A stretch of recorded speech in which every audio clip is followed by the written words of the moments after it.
Bonjour Toby Nathan et merci de Bonjour. répondre à l'invitation de la Galerne à nous parler de votre dernier roman paru aux éditions Stock, Ce pays qui te ressemble. On dit que l'Égypte est la mère des mondes, ou Meldonia, c'est aussi la mienne. Je veux dire, l'Égypte est ma mère, c'est la matrice de toutes mes pensées, je suis de là. Ce sont les paroles de Zohar, le personnage principal du roman. Y a-t-il de vous dans ce personnage? Bon, c'est une question, évidemment, elle est inévitable, c'est une question inévitable. Ce personnage est né en Égypte, tout comme moi aussi je suis né en Égypte. Beaucoup de sa nostalgie de l'Égypte est aussi la mienne. Je partage cette nostalgie avec lui, mais je pense que ça s'arrête là. Les relations entre lui et moi, c'est un personnage de roman. Mais un personnage de roman, vous savez, c'est comme un être qui vous possède en fait. Hein. Donc il a pris possession de moi pendant tout le temps de l'écriture du texte. Il a pris possession de moi, je l'ai découvert, je l'ai parcouru. Je ne pense pas que je sache tout de lui, mais en tout cas, il a peuplé mon monde et mon monde intérieur et ma vie quotidienne en fait. Pendant 2 ans en fait, hein. Donc je le connais. Alors je peux dire que j'ai plein de choses en commun avec lui parce que je les ai partagées avec lui. Mais c'est pas du tout une autobiographie, si c'est la question que vous posez. C'était la question que je posais. Voilà. Le livre s'ouvre sur... En plus, il est né en 1925, Zohar. Je suis un petit peu plus jeune quand même. Donc le livre s'ouvre pas en 1925, non, avant sa naissance, en 1915, au Caire, dans la ruelle aux Juifs. Oui. Le roman est borné par des dates. Oui. Les événements historiques jalonnent ce récit du commencement de la vie de Zohar. Comment s'est construit le livre sur la fiction d'abord ou à partir du fond historique? Le livre s'est construit sur le personnage en fait. Hein, et donc... c'est un personnage et au fur et à mesure que je parcourais son monde, j'ai des choses qui me tiennent à cœur au sujet de l'Égypte. Voyez-vous, l'Égypte a vécu une période qui a été une période de transition, si vous voulez. Elle est sortie on va dire de l'Empire ottoman, quoi, en 1918. Mais elle avait déjà commencé à être autonome par rapport à l'Empire lui-même. Elle était aux marges de l'Empire, elle était relativement autonome. Elle commençait à sortir et elle était attirée, passionnée par la modernité, l'Égypte. Hein. Et c'est vrai, hein, à un moment donné, l'Égypte, au moment de la construction du canal de Suez en 1871, au moment où on a inauguré le canal de Suez, l'Égypte, à ce moment-là, est fascinée par la modernité et par l'Europe, en fait. Hein. Et à ce moment-là, on parle d'Alexandrie comme un des grands ports d'Europe. Ce moment-là va connaître son apogée, va se développer beaucoup, particulièrement à partir de 1925, va connaître son apogée pendant la Deuxième Guerre. Et ensuite, l'Égypte va choisir une autre voie. Donc, j'ai parcouru ces moments de cette hésitation de l'Égypte.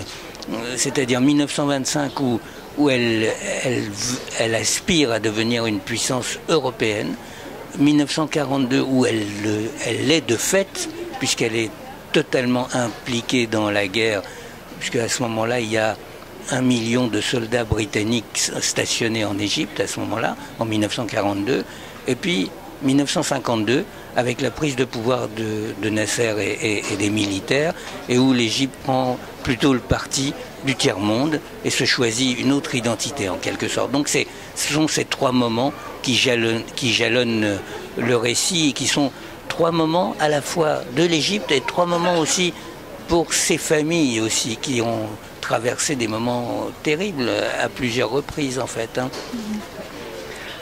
Zohar a une jumelle de lait. Ouais. Que raconte la jumélité dans le roman?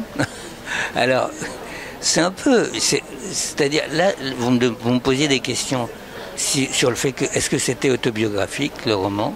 Eh bien, ça, c'est un élément autobiographique. Moi, j'ai une sœur de lait. C'est-à-dire que quand je suis né, ma maman n'avait pas de lait, et donc on a cherché dans l'hôpital une femme qui venait d'accoucher, qui avait beaucoup de lait pour me nourrir, et donc j'ai une nourrice, et j'avais une sœur de lait, donc qui était la fille de cette dame-là, qui m'a nourri pendant les premiers jours de mon existence. Hein. Et bien, tout au long de sa vie, ma maman m'a dit, n'épouse jamais une Syrienne, ça pourrait être ta sœur de lait. Mais parce que c'était quelque chose qu'on disait, quoi. Et c'était une sorte de tabou terrible, en fait, hein, et qui traversait toutes les communautés. C'est-à-dire, c'était vrai chez les musulmans, c'était vrai chez les coptes, c'était vrai chez les juifs. On n'avait pas de relation sexuelle avec sa sœur de lait. Et donc, pourtant, on n'était pas du tout apparenté avec sa sœur de lait. C'est pas une parente, c'est pas une sœur, c'est pas une cousine. Et pourtant, c'est un interdit comme ça. Et c'est pas propre à la seule Égypte, mais en tout cas en Égypte, il était très répandu cet interdit. Et donc ça, c'est évident. Évidemment, c'est le cœur même du récit. C'est-à-dire que ce Zohar, il a une sœur de lait et il en tombe follement amoureux.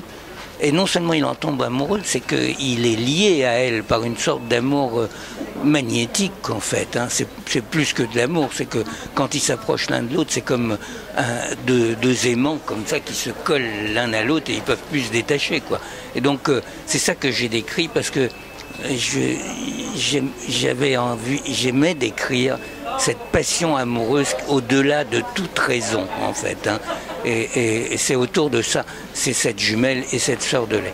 Bon, maintenant, c'est un roman, hein, je veux dire, c'est un roman, et j'avais envie de décrire cette passion amoureuse. Elle n'a pas de substrat réel, enfin, je veux dire, c'est pas ce qui m'est arrivé à moi dans ma vie. J'ai jamais rencontré de Syrienne, donc l'interdit de ma mère a bien fonctionné.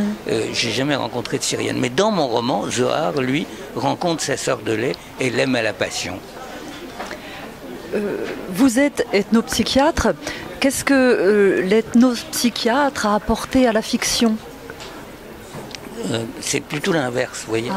Je vais vous expliquer pourquoi je dis l'inverse. C'est plutôt l'inverse parce que quand on est psy, en fait, ethnopsychiatre, c'est mon domaine de recherche, l'ethnopsychiatrie, mais je suis psychologue, et donc je m'intéresse à l'ethnopsychiatrie, c'est-à-dire que j'ai travaillé pendant toute ma carrière, pendant 45 ans, j'ai travaillé avec des populations immigrées, en fait, uniquement avec des populations immigrées. Et donc, quand on travaille là-dessus, quand on écrit, hein, moi j'ai beaucoup écrit sur la psychologie, la psychopathologie, l'ethnopsychiatrie, justement. Quand on écrit, on explique. On explique un cas, on explique l'histoire d'une pathologie, comment elle s'est produite, comment elle s'est déroulée. C'est-à-dire, on est dans une position où on comprend les choses. Et c'est de cette position qu'on s'attend à ce que vous parliez. Quand on écrit un roman, on comprend rien. On est pris, en fait. On est pris et on est agi par les personnages du roman. Donc, en fait, pour écrire un roman, il faut que je me départisse de mes connaissances de psy, en fait. Hein. Et donc, c'est pour ça que je disais, c'est plutôt l'inverse. Pour moi, c'est assez difficile, en fait, parce que ça me colle à la peau, un peu, ces connaissances. Et je trouve que c'est un bel exercice, et j'aime bien cet exercice de me départir de cette vieille habitude de comprendre pour être pris, au contraire, pour être capturé par des êtres dont j'ignore tout. Quand je commence à écrire, je sais rien d'eux, quoi, en fait. Hein. Voilà, je ne sais pas si c'est clair ce que je vous dis, oui, mais c'est vraiment comme ça que je l'entends. Oui. Alors je pensais justement dans le roman, vous parlez de la voix. Beaucoup, ça rythme le récit. Et ces concerts où on est pris aussi. Alors oui, sur les histoires de possession. Sur les histoires de possession, parce que je parle que j'ai été possédé par mes personnages, et que dans ce récit, il y a plusieurs scènes de possession réelles, parce qu'il y a un rituel de possession. Alors là, peut-être, oui, il y a mes connaissances d'ethnopsychiatrie aussi qui ont évidemment interféré à cet endroit. C'est-à-dire que à un moment donné, les parents de Zohar n'arrivent pas à avoir d'enfants, et il recourt à un rituel qui est un rituel traditionnel égyptien qui s'appelle le zar, et au cours duquel on fait de la musique et puis on danse. C'est surtout les femmes, hein. En fait c'est les femmes qui dansent, mais les musiciens sont tous des hommes, hein. Mais il y a certains hommes qui tombent en transe aussi, mais c'est surtout les femmes qui tombent en transe. Et donc elles rentrent en transe, les femmes, et elles sont possédées par des esprits, et elles deviennent en fait le corps et la voix d'un esprit. Mais ces musiques sont des musiques extrêmement particulières et qui, aujourd'hui encore, je les écoute, hein. Je veux dire, c'est des musiques qui ont marqué mon enfance, que j'ai aimées tout au long de ma vie, et que aujourd'hui encore, quand j'ai envie de me faire plaisir, je prends 1 heure à écouter une musique comme ça parce que j'adore ça, quoi, hein. Et moi, je suis jamais tombé en transe, hein. Mais j'ai vu des gens tomber en transe, bien sûr, et par ces musiques. Il n'y a pas que la musique, hein, qui fait tomber en transe. C'est la musique, c'est le rythme, c'est aussi, je sais pas, l'ambiance, la nuit. Enfin, je sais pas, il y a toute une série de choses comme ça. Et puis tout d'un coup, on est pris par un être qui passe comme ça. Et c'est vrai que ça m'a beaucoup influencé dans l'écriture de ce texte. Et j'ai essayé de restituer cette espèce de passion qu'avait l'Égypte, qu'a toujours l'Égypte, je pense, pour la musique, en fait. Et depuis ces rituels, qui sont des rituels populaires, hein, ils ont presque totalement disparu aujourd'hui, hein, mais de mon temps, ils étaient extrêmement fréquents, en fait, hein. C'est depuis ces rituels populaires jusqu'aux chansons égyptiennes, puisque c'est l'Égypte qui a inventé la chanson arabe, en fait, hein. Et qui est je ne sais pas si vous avez déjà écouté Kelsoum, par exemple. Kelsoum, quand elle se mettait à chanter, il y avait 1 million de personnes qui l'écoutaient. Je sais pas, je dis 1 million, peut-être c'était davantage, parce qu'il y avait les gens qui étaient là pendant le concert, et puis il y avait toutes les radios qui étaient allumées en même temps, et l'Égypte entière l'écoutait au même moment, et il y avait des gens qui tombaient en transe, en fait, en écoutant Kelsoum. Donc c'est la force de cette musique qui s'empare des gens pour je sais pas quoi, pour plus de communauté, on va dire. Parce que qu'est-ce que ça produit qu'un sentiment de communauté, quoi. Pour plus de communauté, en fait.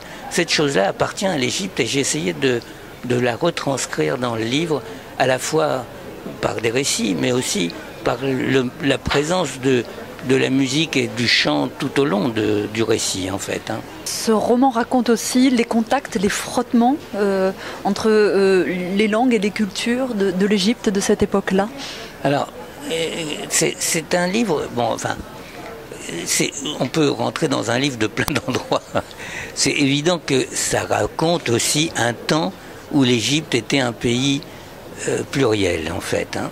Un pays pluriel comme l'étaient les pays qui faisaient partie de l'Empire ottoman, hein. Pas la Turquie l'était aussi un peu, mais ceux qui l'étaient beaucoup, c'était les pays qui étaient aux marges de l'Empire, parce qu'il y avait des communautés et qu'elles avaient elles avaient une possibilité d'organisation autonome, elles avaient une certaine autonomie, ces communautés. Et donc il y avait je sais pas, du temps où moi j'étais en Égypte, il y avait peut-être 20-30 communautés différentes, souvent organisées autour de la religion et de la langue, en fait, hein. Donc c'était des gens, tout le monde parlait l'arabe bien sûr, mais chacun avait une langue à la maison, quoi, la langue de la maison, soit le grec, soit l'italien, enfin il y avait plein de communautés comme ça, et c'était un pays de la multiplicité, en fait, hein. Ça ne veut pas dire qu'on se mélangeait, on ne se mélangeait pas, mais on se connaissait, et on se connaissait dans notre différence, si vous voulez. Et on aimait bien la différence de l'autre. Ça nous plaisait de rencontrer un Arménien et de lui dire, par exemple, « Ah, demain c'est Noël de arménien, je te souhaite une bonne fête. » C'est pas la mienne, hein, mais je te souhaite une bonne fête à toi qui a une fête différente de la mienne. Donc c'était un monde multiple comme ça. L'expulsion des Juifs d'Égypte que je raconte pas, mais qui est abordée à la fin du livre, puisque ça se termine par l'expulsion des Juifs d'Égypte, a été le premier moment d'un nettoyage, en fait, d'un nettoyage ethnique, en fait, puisque l'Égypte aujourd'hui est quasiment exclusivement composée de musulmans. C'est pas vrai, il reste des Coptes, hein, mais très peu, en fait, hein, alors que c'était pas la majorité, mais une grosse minorité, disons. C'était 20-25% de la population à l'époque. Aujourd'hui, peut-être 5%, quoi.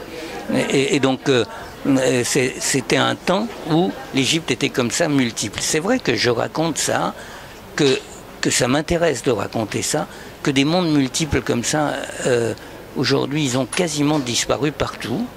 Et que je ne suis pas sûr qu'on ait gagné au change à laisser disparaître ces mondes de la multiplicité, en fait. Voilà, c'est un peu... Oui, c'est vrai que c'est un livre là-dessus aussi, mais c'est pas un livre là-dessus, c'est pas le sujet du livre, c'est le contexte du livre. C'est aussi un livre sur la jeunesse, en fait, hein. Parce que ce sont des enfants, en fait. Tous ces personnages sont des enfants, quoi. Le roi Farouk, quand il arrive au pouvoir, le roi Farouk, il a 16 ans, quoi. 16 ans... C'est un gamin, quoi. Le personnage Zohar, je décris sa vie entre sa naissance et ses 18 ans, en fait. Hein. Donc c'est des enfants. Masreya, sa sœur jumelle, c'est une enfant aussi. Les amis de Zohar, c'est des enfants. Tout ça, c'est un livre sur une enfance, et c'est aussi un autre regard sur l'enfance. L'enfance dans un pays où les gens peuvent être entreprenants. L'enfance ne dure pas très longtemps, en fait. Hein. On est très vite parti du monde. Même si on reste un enfant, on est très vite parti du monde. Ça m'intéressait beaucoup aussi de décrire ça. Une dernière question pour terminer cet entretien. Quel livre ou quel auteur aimeriez-vous conseiller à vos lecteurs ? Bah, écoutez, j'aurais conseillé, sur votre invitation, le livre d'Aslan qui s'appelle Le Zélote, et que j'ai trouvé que c'était un livre magnifique. C'est un livre écrit, c'est un livre sur Jésus, en fait, hein, sur la vie de Jésus, en essayant de reconstituer le personnage de Jésus. Et puis au fond, c'est une sorte de pari, quoi. Qu'est-ce qu'aurait été le christianisme s'il était resté fidèle à Jésus et non pas à Paul, qui est arrivé après, et il décrit Paul comme étant un dissident, quoi, par rapport à Jésus lui-même. Et je trouvais que c'était super original, très intéressant, et c'est écrit un peu comme un roman. C'est très très très documenté, très bien documenté, et en même temps c'est un beau récit. J'ai beaucoup aimé ce livre, je le conseille. Merci beaucoup, Toby Nathan. Merci à vous.